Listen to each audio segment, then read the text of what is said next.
Welcome back to the people at home. Goodness me, I sound like a BBC children's presenter. I wish.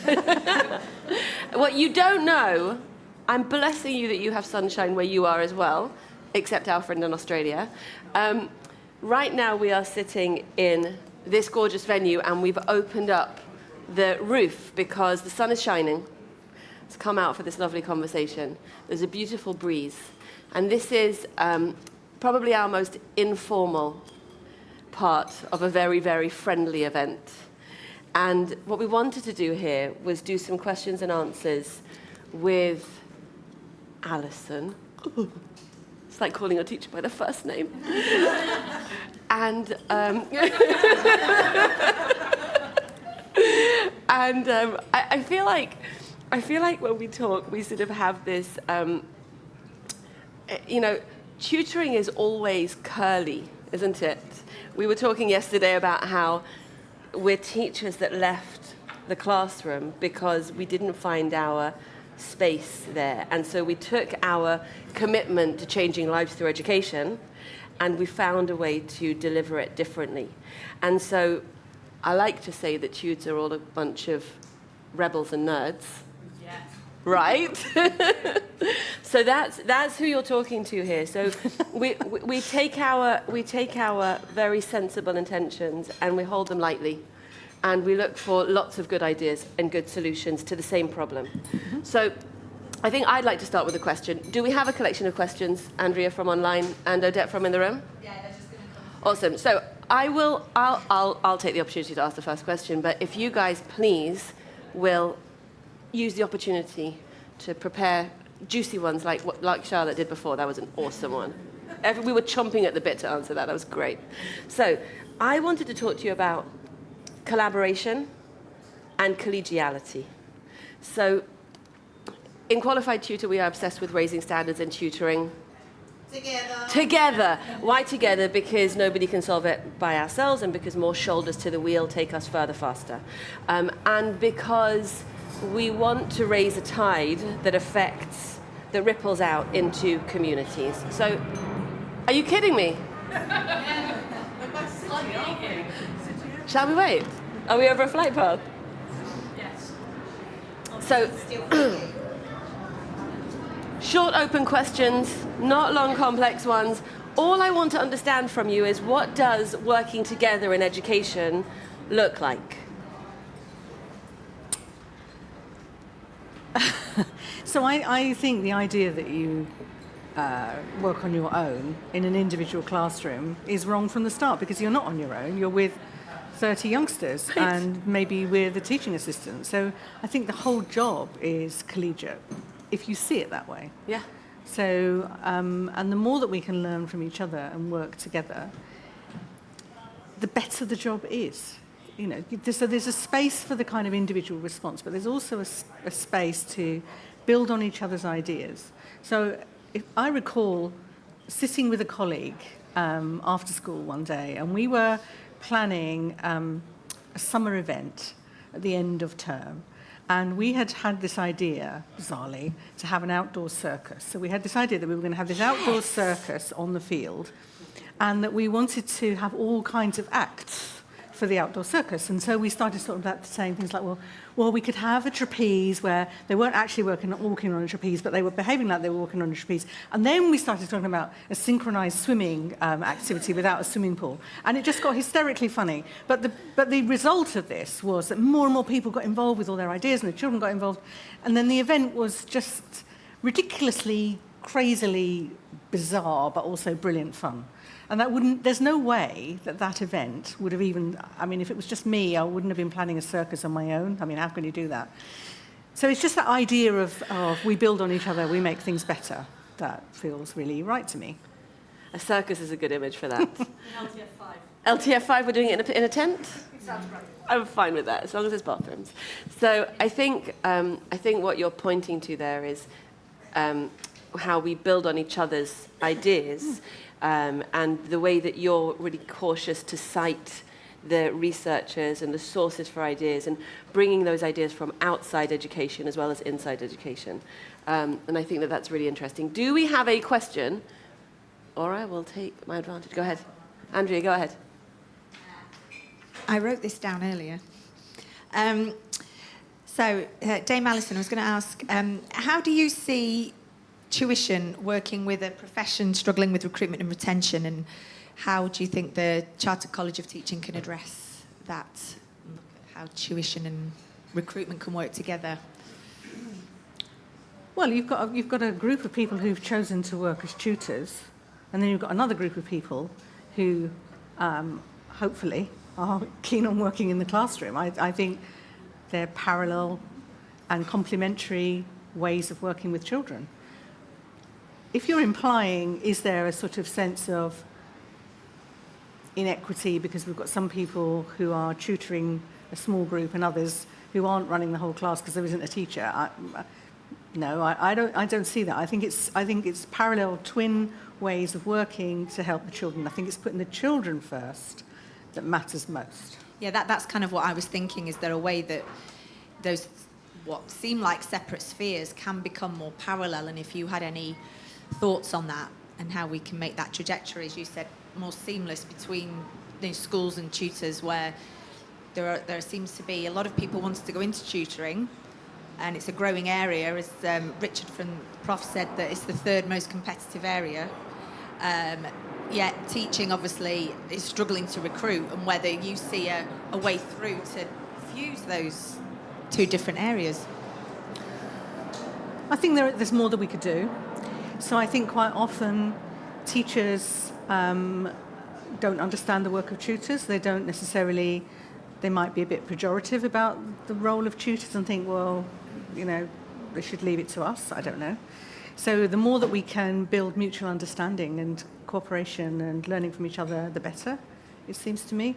It's not going to happen in one fell swoop, but it could happen over time we could have case studies, we could have examples, we could do a podcast with tutors talking about the work they do. We have a Charter College podcast. There's all kinds of things we could do. I think it's just about sharing knowledge, and people get suspicious when they don't understand, don't they? From both sides. So that's certainly what we've been working on in terms of transparency. So the alignment and helping people to know what tutors do and how aligned they are and child-centred they are. Yep. And Richard used the example of an old brand of tutoring that was about failing rich kids. Yeah. That's who tutors are for, which is a very, very sad and very small idea.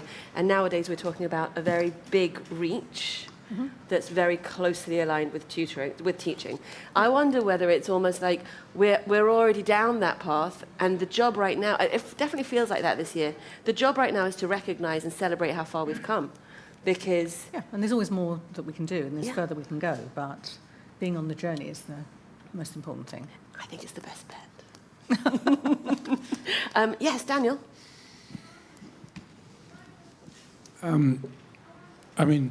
One question that I've come across, I've been doing a little bit of research in here, is do you think, what are the prospects for tutoring becoming part of the mainstream of teaching, if you see what I mean? So rather than asking teachers to accept tutors, to make tutoring part of teaching, does that sound like a possibility? Because you have a situation with supply teachers and supply teaching. It's perfectly possible. The school system has enough, if it's open enough, and enough capacity to be able to do this. You could, I used to be a school leader. I could have, I could be thinking, right, I know that there are certain children that need additional support beyond the school day. Here is a group of people who are willing to provide this. Why wouldn't I want to either maybe employ them to be able to do that, or to work alongside them so that everybody can feed into the most important conversation, which is, how is this child doing? And what else can we do to help this child? So I don't see any reason, there's nothing to stop that happening, apart from lack of imagination. I think there's also that lovely element of letting the adults choose whether they want to be teachers or tutors as well, without stepping outside of school. So it's not as specific to what you're talking about, rather than separate questions. I was just going to say, because I used to be... Sorry, hold on. No, you're going to have to start again. Oh. Otherwise, No, I was just going to say about 15 years ago, there's a state school in Wembley in North London, and I used to be, they had 4 tutors employed, just as you're saying, but the head had decided to have insight tutors and students who are either doing really well or struggling would be taken out of the classroom, they'd come to us, and they'd have one-on-one science, and that was going on every day throughout the school. So I think there are schools who are using their funding to do such things. That's a case study. Yeah, so that was quite some time ago. That's lovely. I have to add to that, because when I finished university here in 2007, my first step to career in teaching was English as additional language tutor, but it was like sort of teaching assistant, but I also had private tuition for children who don't speak English as a first language. And that leads to my other question, is that when I was then being trained as a teacher, I think the syllables on English as additional language and neurodiversity probably was like 1% of the whole training. So I haven't been tracing whether it improved now or not, but like there's a definite need, particularly in London, but all other big cities as well. And, you know, being Ukrainian now, I can see it with refugees coming into the country. The teachers, by no fault of their own, are not trained how can we address that? How can I help? It's a huge issue. I think for many years, having English as an additional language was equated with having a special educational need, as opposed to being bilingual being a real strength of what you can do. So there's so much, and the initial teacher training that we provide for our teachers is incredibly time constrained. So that it means it has to be something that is developed and taught within the school. So we have units at the Chartered College around supporting refugee families, about how we can work in a way that absolutely embraces the richness of heritage languages and what do we do. So, but it's not going to be at the moment on the initial teacher training curriculum. It's a very, very packed curriculum. It's very closely scrutinised by Number 10 as to what's on there and what's not on there. So it needs to be in terms of further professional learning, either in the school or individually. If your school doesn't provide it, come and seek it. There's a mindset element to that, isn't there? Come and seek what your students need you to learn. And tutors do that all the time. When you're presented with a child who you're not managing to get through to, you know exactly what you need to go and find, yeah? A different resource, a different opportunity. So that mindset of being proactive is probably part of that. Finding a way through. Yeah. That's always what needs to happen. Andrea and then Helen. Okay, sorry. She's got the mic. Sorry, Helen. I've got some more online questions here coming through. And if I just go back up to them. Hang on a second. So one is a generic question and then one is about tutoring. So one's about education. So this is the first one from Jade online, who says, do you feel the way we educate today is better than in the past? If it is, what has improved in education? Or if not, what do you think we could do to improve it? So no, that's a biggie. Sorry, Jade. So I think that schools are, on the whole, are better than they were. But I think that we're moving into a time where, in fact, we're too constrained. So I think we do need to think about how do we loosen the reins a bit? How do we provide more opportunities for creative learning, for subjects beyond the EBAC to be really celebrated at secondary? Because some young people live and breathe dance, and that is their whole raison d'etre, and we need to give them space to be successful in that space alongside others who might want to engage in the classics. So we need to, I think our curriculum needs to be broader. I think our assessment system needs to be much more adaptive. We need to be able to provide opportunities. I was at an event just last night, Julia was there, which was about... Beginning to hurt my feelings. Which is about how do we make sure that youngsters who are working from home can still engage in assessment for GCSEs, for example, a brilliant step forward. So there's so much more that we can be doing. But I do think that education is kind of on a role to constantly improve. We can never sit back though and think we've made it, it's all sorted, and we just need to download the lesson plan and deliver it. I would never want us to be in that situation. Can I? Oh, What was the second part of the question? I forgot it. if not, then I what? think you answered it about Okay, good. being about how to improve it. I've got one more online, sorry, just before we go to Helen, in case we don't get any more. This one is a tuition-specific question, and it was about your thoughts on why don't we have tuition as part of the school day rather than after school, and it should be part of, as Jeremy has said here, part of the Plan A.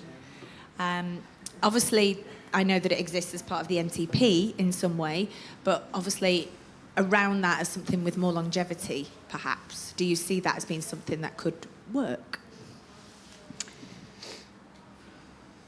So I'm an advocate for quality first teaching. I really believe that keeping the group together as much as you can and giving high quality input that everybody finds accessible is really important. And if you get into taking children away from that to give them another high quality input but somewhere else, you potentially compromise the quality overall. Having said that, there are children in our mainstream schools who cannot access the majority of the input from the teacher, and that is for a variety of reasons, some of which is just that there's not enough specialist provision to support those children. And in that instance, maybe a more personalised one-to-one input that then results in some follow-on work alongside other peers could be a way forward. I think my sense is that it should all be about flexibility and quality and partnership. So the more that we've got teachers and tutors working together to work out what's the best way with the child's interests in mind, as opposed to what's convenient for the teacher or what's convenient for the tutor, if we put the child first and think what's the best possible diet that we can offer them through the day, both individual and collective, that will give them the optimum opportunity to be successful, that's what should drive it, rather than what's convenient for us. Mm-hmm. Convenient is a call out. Thank you. I hope that's answered everyone's questions online. So in the panel this morning, the first one, there was a lot of conversation about the place of AI, ChatGPT, Google, all of that is rapidly developing as we watch, and it's not going to stop. We're there. When we're talking about personalised learning and putting the child in the centre, their interests, is there going to be a place in school? Do you think we're going to a place in school where we will be teaching more study skills, research, how do we learn, and then students going and using AI, using Google to go and research, to go and do their things, so that we are more soft skills, we're broadening the curriculum, we're looking at how that they can use those skills in the future in workplace? Because I did GCSE history, I don't remember and have never used anything about medicine in the American West, but I know how to write an essay. So I could have learned to write an essay on a subject I was more interested in. Does that make sense? And what's then the place of tutoring and teachers and teaching then in using AI and developing the soft skills as opposed to the very strict and very full curriculum that there is at the moment? So I don't know how it's going to develop. I don't think anybody does. But one of the things that you kind of imagine could work would be that, for example, the teacher in communication with some bot, I don't know how it all works, but basically says, I want to be teaching this particular area of history. They deliver a part of it, then the computer then provides an illustration of something that the teacher's just been talking about that deepens the quality of the learning experience for the students in the classroom. So the AI aspect of it could be very much about working in partnership. I think it is really important that the human beings don't just sit back and wait for the answer to spit out from the algorithm, because it will be inaccurate, it will be wrong. I mean, my colleague Kat Scott at the Chartered College of Teaching last week was speaking at a conference, and she decided, it was about AI, and she decided, well, in preparation, she would ask ChatGPT to write her a research paper on the benefits of otters in primary schools. And lo and behold, a piece was written. It was credible. Talked about the importance of children engaging with animals whilst maintaining safety, not losing their fingers. It talked about therapy within schools and so on and so forth. The references at the end of it were from credible people who had written about things, but they hadn't actually written about otters. And so you start to, as soon as you scrutinise it a bit more, you realise that what on the surface looked like a great solution didn't actually withstand scrutiny. Having said that, this is right at the beginning of this kind of technology. So the capacity for adults to be able to interrogate something and find it wanting will diminish. So we need to make sure that we are in the process of how do we work together to make this something that is meaningful for children and young people? How do we develop their criticality? How do we develop our own criticality? You know, we're all subject to, well, I'm saying that because it's me. I'm subject on my phone. My phone sends me things that it knows I like. I get lots of pictures of cute babies. I get, Why you know, well, yeah, but I don't get those images I was talking about earlier of self-harming because the algorithm doesn't think I'm interested in self-harming, or I might be interested in it.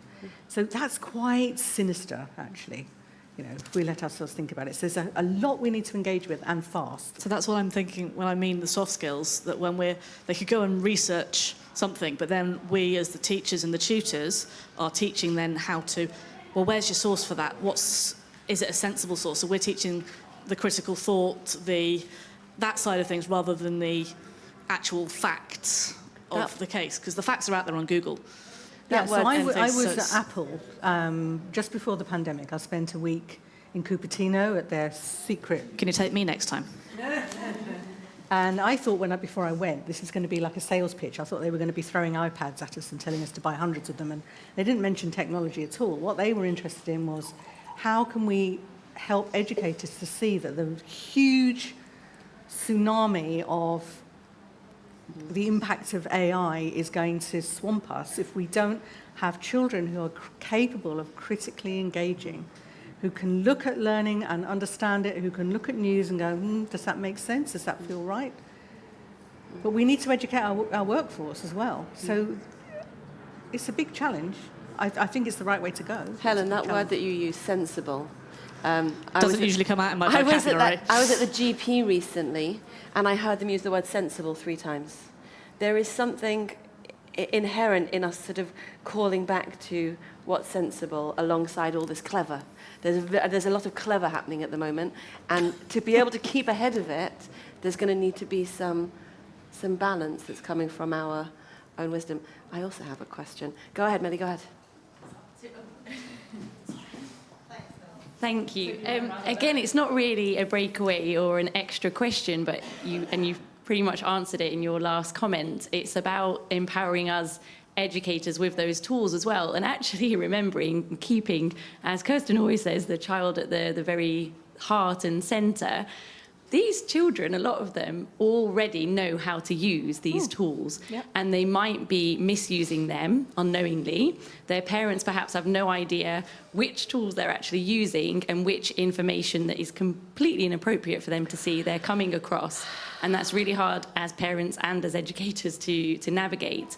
But equally, we're talking about young people being able to connect with us and feel relatable. If we've got someone standing in front of a group of children who isn't particularly on board with becoming tech savvy themselves, how are those children going to connect? And it's boring for them if it's just go and Google this, go and do that. If they're already using these incredible tools that if we do use them in the most positive way, will enhance their learning. And Julia's probably getting tired of hearing me saying this, but I always say, and it's a little cliche, we've probably all said it, but every child is a whole world.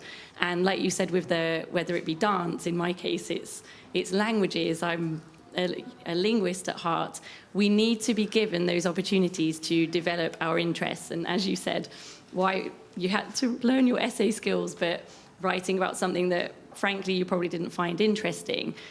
I find an obstacle that we come up against a lot when we are talking with the teachers who perhaps don't necessarily want to work with tutors and see them as being different, is that acknowledgement that the children can still learn these skills, which life skills, we need to be able to live and adapt. And if we're so constrained by a curriculum and a framework that isn't adapting it, we can't adapt at the same rate as the AI and the technology. But we've got to do a lot better, I think, to keep up and acknowledge that the children know, in most cases, more than us about this technology.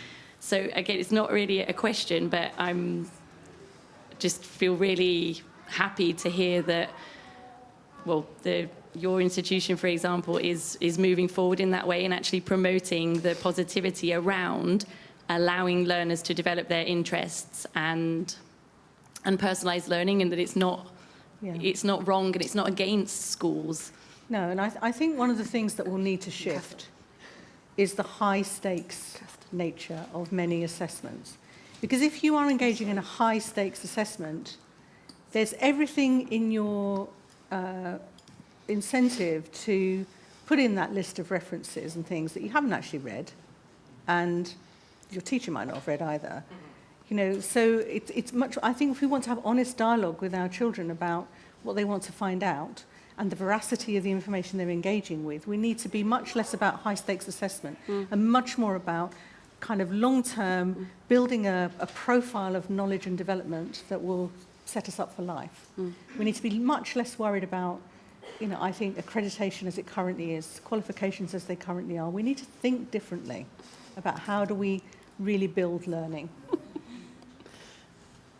One last question, which is then, who is to regulate this space, especially in the context of it's global, it's AI, it's bigger than us. Is it Ofsted? Is it, what is the Chartered College got internationally? And also with links to industry, because it's industry that kids are going into, and also children's voices. How can we get them to have ownership over the regulation and quality? So what we're talking about here is a huge revolution. And I think it's not about us waiting for the revolution. It's happening. It's already happening. And we have to kind of ride that wave. We have to work with what's happening. And I think, you know, in terms of who's going to regulate and all the rest of it, the alternative is that we have a system which is playing at educating, and the real learning goes on beyond school, or the real mislearning goes on beyond school. And that's a very dangerous kind of situation to be in. So I think it's incumbent on all of us to look to how do we work in a way that enables this different way of looking at what success measures are.